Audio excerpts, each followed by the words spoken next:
교회의 자리, 은혜의 자리라는 제목으로 함께 말씀을 나누려고 합니다. 우리는 신앙생활을 하며 어두운 터널과 같은 시간들을 경험하곤 합니다. 교회를 다닐 때 어떤 때는 나의 죄와 나의 실패와 좌절이 드러나는 것을 보며 그 자리에서 절망하기도 합니다. 하지만 하나님은 우리를 그냥 내버려 두지 않으십니다. 바로 그곳에서 하나님의 역사를 이끌어 가십니다. 오늘 여러분과 함께 나눌 말씀은요, 다윗의 여러 가지 죄들 중에 한 가지 사건을 함께 보려고 합니다. 정말 위대한 왕이라 평가받는 다윗 왕도 정말 많은 죄들을 저질렀습니다. 그 중에서 오늘 나오는 다윗의 이야기는요, 우리가 신앙생활을 하는데 많은 위로와 도전을 주는 말씀입니다. 어떻게 죄의 자리가 이스라엘의 역사를, 아니 그것을 넘어서 이 세계의 역사를 뒤집어버리는 은혜의 자리로 변화하는지 함께 말씀을 들으며 살펴보고자 합니다. 오늘은 PPT가 없습니다. 자, 오늘 말씀을 이해하기 위해서 우리는 역대상 21장 전체의 말씀의 흐름을 알아야 되는데요. 우리 세 가족한테 성경책 하나 좀 갖다 주시겠어요? 하고 좀 찾아서 전달해 주시면 좋겠습니다. 역대상 21장 17절 말씀입니다. 이해하기 위해서 우리는 역대상 21장 전체의 말씀의 흐름을 알아야 됩니다. 같이 한번 보겠습니다. 21장 1절을 보면요, 다윗 왕이 사탄에게 게임을 받아서 사탄이 일어나서 온 이스라엘과 다윗을 충동했다라고 기록을 하고 있습니다. 그래서 온 이스라엘의 인구조사를 하게 되었다라고 기록을 합니다. 사실 인구조사는요, 우리가 이때까지 성경을 읽어오면서 보니까 인구조사를 해야 하네요. 하죠. 인구조사라는 것을 이제 성경 제목으로 되어 있는 책도 있었어요. 어떤 책이죠? 그렇지, 민수기지. 백성의 숫자를 세는 책, 민수기. 그래서 이스라엘 백성의 수를 세는 게 왜 잘못이지? 라는 질문을 할 수 있습니다. 오늘 말씀에서는 무슨 이유에선지는 모르겠지만 다윗이 하는 이 인구조사가 잘못이다 라고 이야기를 합니다. 정확하게 역대상 21장을 읽어보면요, 정확하게 왜 잘못인지는 나오지 않습니다. 그런데 우리는 충분히 왜 잘못인지 추측을 할 수 있어요. 왜냐하면 우리가 읽어보면요, 다윗이 전쟁에 나갈 사람을 계수했다라는 것을 볼 수 있습니다. 그래서 다윗이 자신의 욕심을 채우기 위해서 혹은 이것에 내가 기대기 위해서 끊임없이 전쟁하려 했던 것은 아닌지 우리가 추측을 할 수 있습니다. 실제로 사무엘하 7장과 역대상 17장은 정말 중요한 장이라고 제가 별표를 쳐놓으라고 그랬죠. 무슨 장이죠? 사무엘하 7장과 역대상 17장은 다윗 언약이 있는 장입니다. 그런데 하나님께 다윗이 하나님, 내가 나는 이 좋은 왕궁에 사는데 하나님은 저기 밖에 천막에 사시네요. 제가 하나님의 성전을 지어드리고 싶습니다 라고 하니까 하나님께서 나단 선지자를 통해 뭐라 말씀하셔요? 네 마음 정말 좋은데 나는 너를 통해서 성전을 안 지을 거야. 왜냐하면 너는 손에 피를 너무 많이 흘렸어 라고 말씀하십니다. 그래서 내가 네 마음을 봐서 너 아들 솔로몬을 통해서 내가 성전을 지을게 라고 이야기하십니다. 그래서 이것을 봤을 때 다윗은 정말 전쟁을 많이 한 왕이라고 할 수 있습니다. 그래서 추측을 해보면요, 다윗이 하나님께서 허락하시지 않은 전쟁을 하려고 했던 것은 아닌가라고 추측을 해볼 수 있습니다. 왜냐하면요, 역대상 21장을 지금 보고 있잖아요. 역대상 21장 이후에 역대상의 말씀들을 보면 더 이상 전쟁하는 장면이 나오지 않아요. 그래서 정확한 이유는 아닐 수도 있겠지만 우리가 다윗이 자신의 욕심을 채우기 위해서 전쟁을 하려고 했던 것은 아닌지 우리가 추측을 할 수 있습니다. 그래서 또 한 가지 우리가 짚고 넘어가야 될 것은요. 정확한 이유가 나오지 않는다. 우리가 추측할 수밖에 없다라는 것은요. 그게 그렇게 오늘 우리가 나눌 말씀의 메시지에 그 이유가 그렇게 중요한 건 아니다라는 것을 말씀하고 있는 것 같습니다. 다윗이 죄를 범했다라는 것이 중요하지 왜 그것이 죄인지는 그렇게 중요하지 않다. 그래서 이 다윗이 죄를 범한 것과 그 너머에 있는 게 더 중요하다라는 것을 우리가 21장 말씀을 통해서 볼 수 있습니다. 그래서 다윗이 범죄를 저지른 후에 7절의 말씀을 한번 보면요. 21장 7절에 이렇게 기록합니다. 하나님이 이 일을 악하게 여기사 이스라엘을 치셨다라고 기록을 합니다. 하나님께서 이것을 악하게 여기시고요. 이스라엘을 치셨다.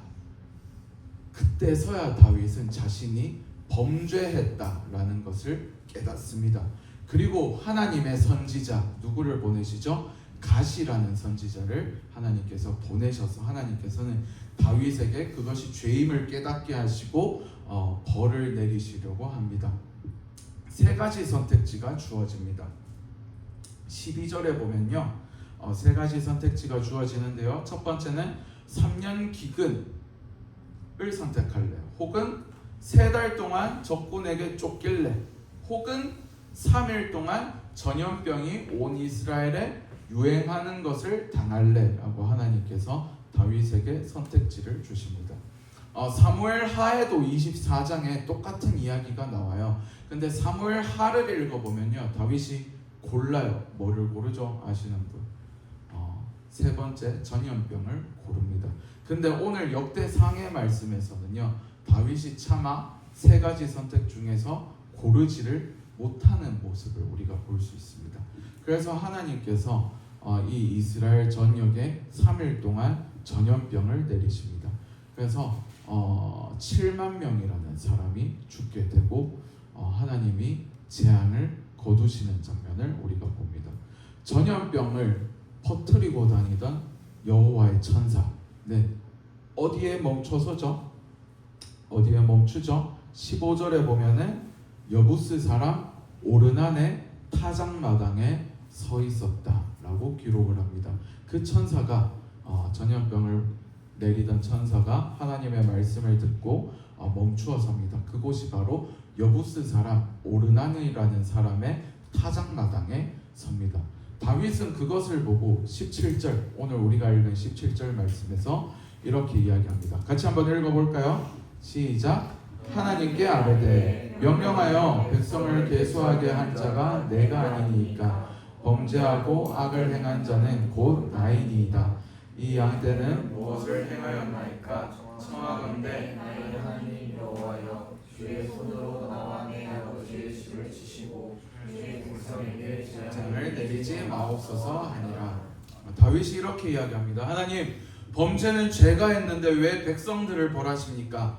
백성들에게 재앙을 내리지 마시고 저와 제 집을 차라리 치십시오라고 다윗이 이야기합니다. 이때 다윗은요, 자신에 있는 모든 것을 내려놓고 하나님께 백성을 살려달라고 기도하는 것입니다. 왜냐하면 이 다윗에게 하나님께서 뭐라 말씀하셨어요? 아까 전에 사무엘 하 7장과 역대상 17장에 성전을 지으려고 했을 때 하나님께서 다윗에게 약속하신 것, 내가 너의 집과 왕위를 영원히 견고하게 하리라. 그 약속을 지금 다윗이 내려놓고 그 약속 하나님 안 지켜주셔도 됩니다. 우리 백성들 살려주십시오 라고 이야기하고 있는 것입니다. 그래서 이 다윗의 모습은요, 하나님과 백성 사이의 중보자로서의 기도라고 할 수 있습니다. 뭐로서의 기도라고요? 중보자로서의 기도입니다. 이따가 이건 다시 한번 얘기를 하겠습니다. 이 기도는 예수 그리스도를 떠올리게 합니다. 하나님과 인간 사이에서 우리를 화목하게 하신 예수 그리스도를 떠올리게 합니다. 다윗은 하나님께 혼쭐 납니다. 그리고 하나님의 사람 갓 선지자가 자신에게 하는 이야기를 무시하지 않고 귀 기울여 듣습니다. 그리고 다윗은 철저하게 회개합니다. 자신의 삶을 돌아봅니다. 그래서 하나님은 갓 선지자를 통해서 다윗에게 오르난의 타작마당에 제단을 쌓으라 라고 이야기하십니다. 타작마당이 뭐하는 곳이죠? 곡식을 추수한 후에 그 곡식을 터는 곳입니다. 곡식을 털어서 쌀과 쓰레기들 잡스러운 것들 걸러내는 곳이라고 생각을 하시면 됩니다. 그런데 오르난의 타작마당이잖아요. 그러면 다윗 땅이에요, 아니에요? 다윗 땅이에요, 아니에요? 오르난의 타작마당이니까 다윗 땅이 아니죠. 다윗 땅이 아닙니다. 그래서 다윗은 그곳에 제단을 쌓기 위해서 오르난에게서 그 땅을 삽니다. 만약 다윗이 악한 왕이었으면요, 힘으로 그 땅을 빼앗았을 텐데, 다윗은 오르난이 왕이시여 제가 이 땅을 바치겠습니다 라고 이야기를 하는 것을 만류하고 금 600세겔이라는 큰 돈을 주고 그 땅을 취합니다. 원래 가격보다 더 많이 주고 샀다라고 이야기를 합니다. 금 1세겔이 약 70만 원 정도라고 이야기를 하더라고요. 그러면 600세겔이니까 계산기를 두들겨 보니까 약 4억 2천이라는 돈이 나옵니다. 다윗은요, 정당한 값보다 더 높은 금액을 주고 그 땅을 취합니다. 그리고 그 땅에 하나님께서 말씀하셨듯이 제단을 쌓고 번제와 화목제를 드립니다. 번제는요, 레위기 1장에 나오는 제사인데 다 태워드리는 제사입니다. 화목제는 레위기 3장에 나오죠. 어떤 제사죠? 하나님과 우리 사이를 화목하게 하는 제사, 그리고 우리와 이웃 사이를 화목하게 하는 제사입니다. 다윗이 번제와 화목제를 드리니까 하나님께서 그 다윗의 제사에 응답하십니다. 어떻게 응답하시죠? 제단 위에 불을 내리셔서 응답하셨다라고 기록을 하고 있습니다. 오르난의 타작마당에서 다윗은 하나님께 용서를 구했고요, 하나님의 은혜를 입었습니다. 그래서 다윗은 22장 1절에 이렇게 고백합니다. 다윗이 이르되 여호와 하나님의 성전, 이는 여호와 하나님의 성전이요 이는 이스라엘의 번제단이라 하였더라. 아멘. 다윗이 죄를 구한 그 장소, 은혜를 입은 그 장소가 바로 뭐라고 고백해요? 하나님의 성전이다 라고 고백을 합니다. 그래서 여러분 22장에 장제목 밑에 나와 있죠. 뭐라고 나와 있죠? 성전 건축 준비라고 나옵니다. 그래서 실제로 다윗은 그곳에 성전을 짓기 위해서 준비합니다. 성전 건축 자재는요, 다윗이 다 준비를 해요. 왜? 하나님께서 다윗을 통해서 성전을 짓지 않겠다 약속하셨기 때문에. 그래서 다윗이 할 수 있는 모든 것을 합니다. 모든 재료를 다 준비해 놓고 장인들을 다 구해놔요. 아들 솔로몬이 시키기만 하면 바로 성전이 지어질 수 있도록. 그래서 다윗이 모든 준비를 미리 다 해두는 것을 볼 수 있습니다. 우리 장을 살짝 넘겨서 역대하 3장 1절을 한번 펴볼까요? 역대하 3장 1절. 지금 역대상이니까 조금만 몇 장만 넘기면 역대하가 나오겠죠? 역대하 3장 1절을 한번 펴봅시다.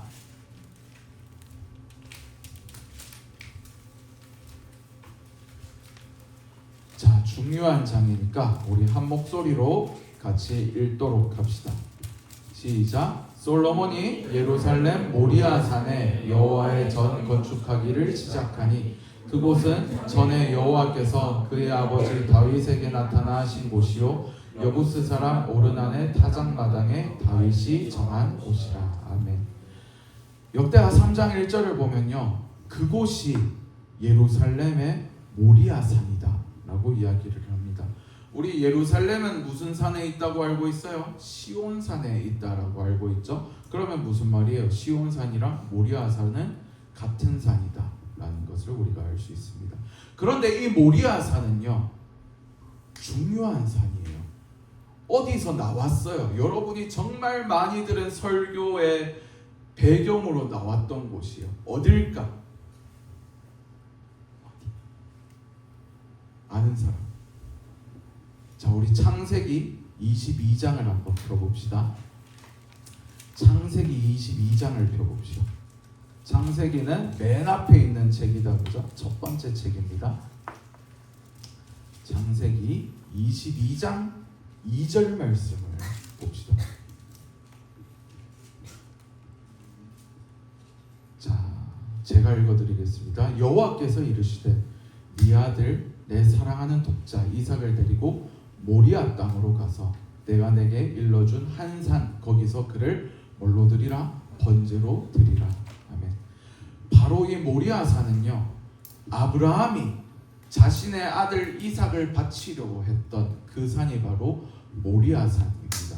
그곳에서 아브라함이 이삭을 잡으려 하자 하나님께서 어떻게 하셔요? 멈춰라 라고 말씀하시죠. 내가 너의 믿음을 보았다 라고 말씀하십니다. 그리고 아브라함의 시야를 확장하셔서 저기 수풀에 걸려있는 순양을 보게 하십니다. 그래서 아브라함이 이삭을 내리고 순양을 잡아서 하나님께 제사 드렸던 곳이 바로 이곳입니다. 그리고 이곳의 이름을 14절에 뭐라고 하죠? 22장 14절에 다 같이 읽어봅시다. 시작. 아브라함이 그 땅 이름을 여호와 이레라 하였으므로 오늘날까지 사람들이 이르기를 여호와의 산에서 준비되리라 하더라. 여호와 이레라고 그 땅의 이름을 짓습니다. 여호와 이레는 무슨 뜻이라고요? 여호와의 산에서 준비되리라. 여호와께서 준비하신다라는 뜻이 바로 여호와 이레입니다. 그런데 단지 하나님께서 제물만 준비하신 것이 아니었습니다. 하나님께서 성전까지도 그 땅에 짓기 위해서 준비해 오셨다라는 것을 우리가 발견하게 됩니다.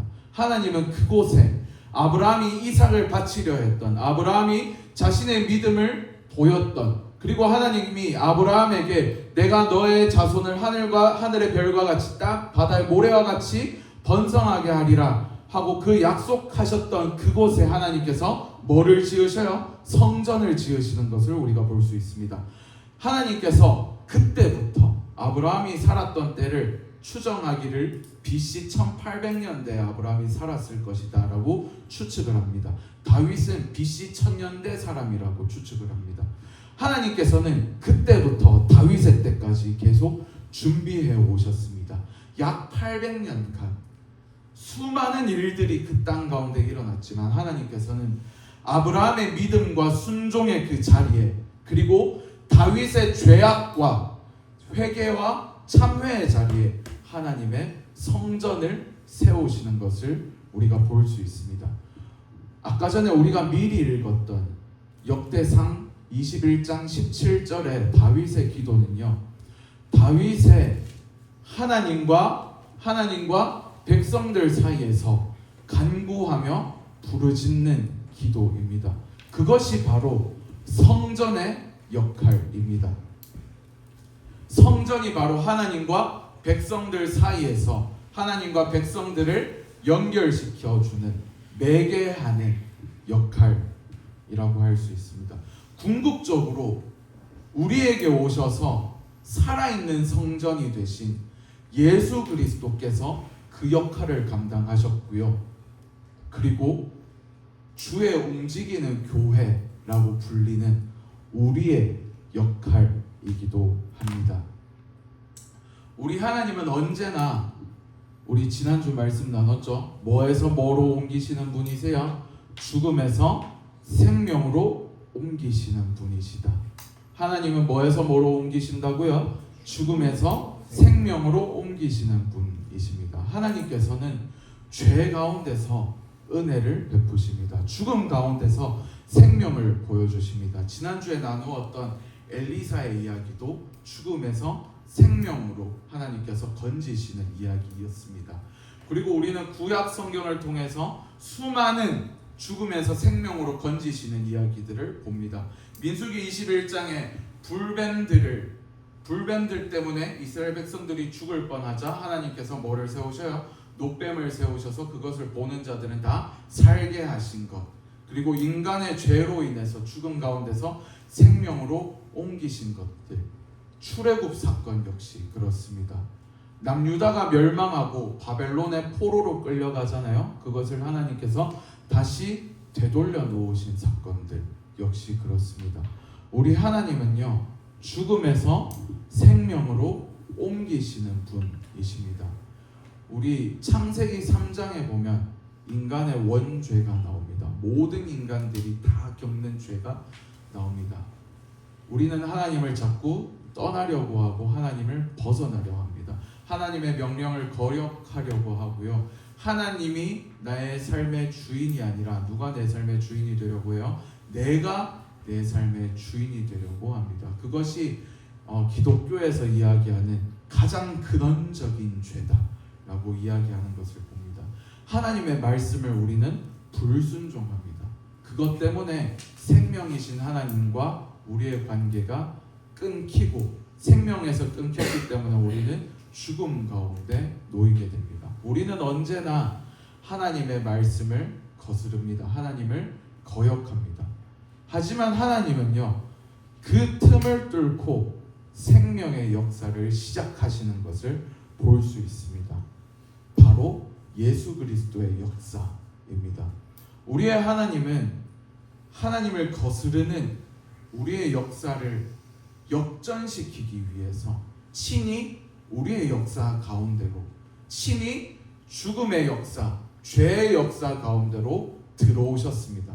그리고 그것을 거스르는 흐름을 시작하셨습니다. 그렇게 생명의 역사, 예수 그리스도의 역사가 시작됩니다. 그리고 그분의 부르심이 울려 퍼졌습니다. 예수님이 뭐라 말씀하시죠? 우리에게 너희는 나를 따르라 라고 말씀하십니다. 그분의 역사에 동참하는 것은요, 하나님의 역사에 동참하는 것은 우리가 예수 그리스도의 부르심에 응답하는 것입니다. 내가 가진 것들을 내려놓고 예수님을 따라가는 것이 바로 하나님의 역사에 동참하는 것입니다. 우리 모두는 아무리 성인 군자라 할지라도 성경에 나오는 죄인들과 별반 다를 바가 없습니다. 우리가 아무리 훌륭하다 이야기하는 다윗 왕도 여러 잘못들을 저질렀습니다. 아브라함도 많은 죄들을 지었습니다. 오늘 본문의 다윗 역시 자신의 욕심들을 채우려 했고요, 자신의 군사력을 자랑하려고 했습니다. 그것으로 자신의 욕구를 채우려고 했습니다. 그 때문에 수많은 사람들이 죽었습니다.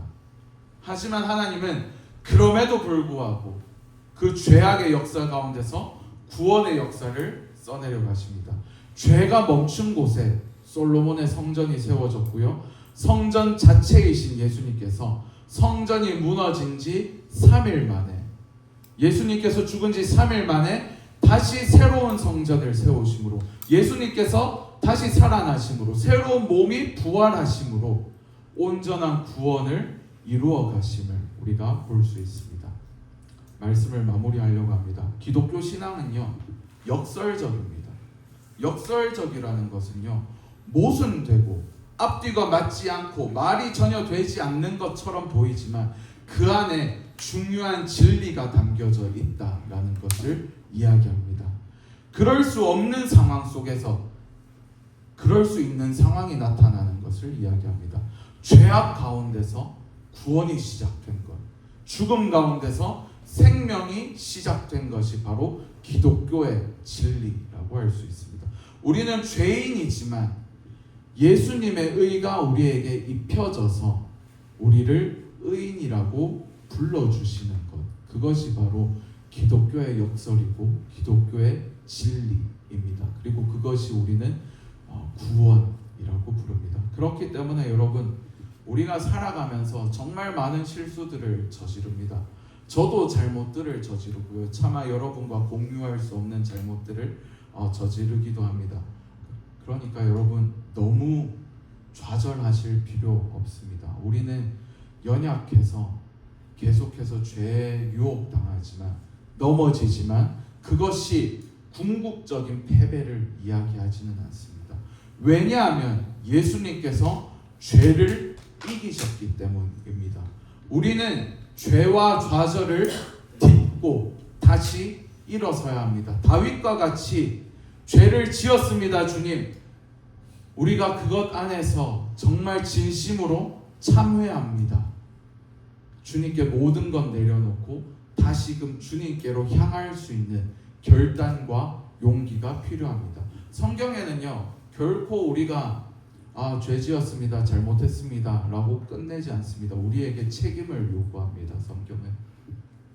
그렇기 때문에 우리는 철저히 잘못을 저질렀지만 철저히 회개하고 이 죄악의 자리에서 다시 일어나서 십자가에 달리신 예수 그리스도를 바라보아야 됩니다. 그래서 저는 여러분께 4가지의 실천사항을 드리고자 합니다. 4가지를 꼭 기억하셨으면 좋겠습니다. 첫 번째로 우리는 영적으로 깨어 있어야 됩니다. 영적으로 깨어 있어야 됩니다. 다윗이 사탄에게 넘어간 것은요, 영적으로 깨어 있지 않았기 때문입니다. 그리고 두 번째로는요, 나의 것에 의지하지 않도록 해야 됩니다. 나의 것에 의지하지 않도록 해야 됩니다. 나의 군사력에, 나의 재력에, 나의 공부에, 나의 가진 어떤 것에 의지하지 않도록 해야 됩니다. 그것이 나의 우상이 될 수 있습니다.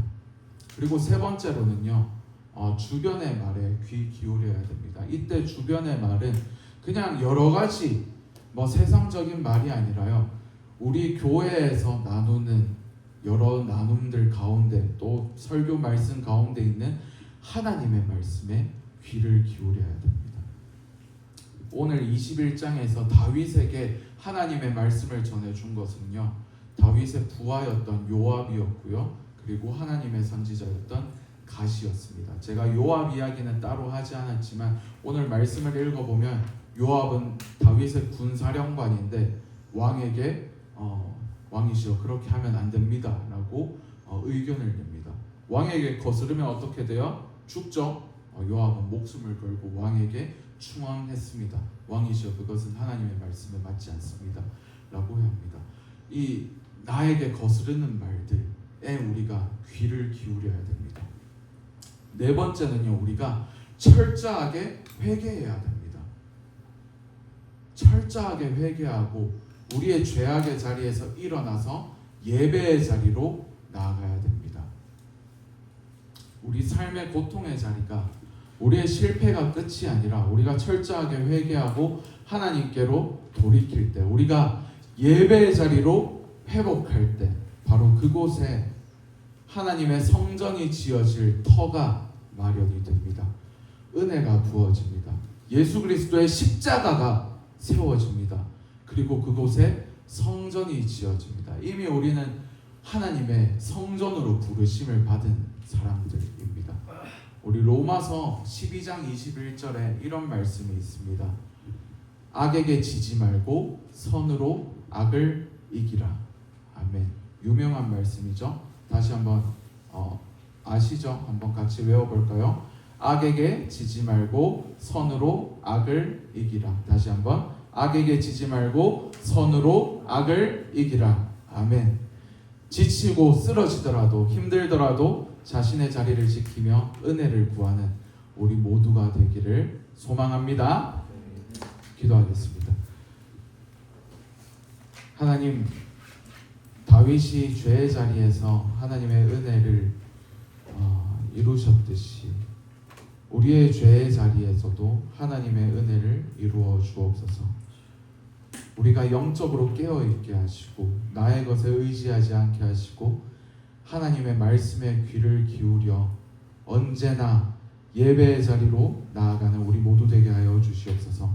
감사합니다. 거룩하신 예수 그리스도의 이름으로 기도합니다. 아멘. 우리 같이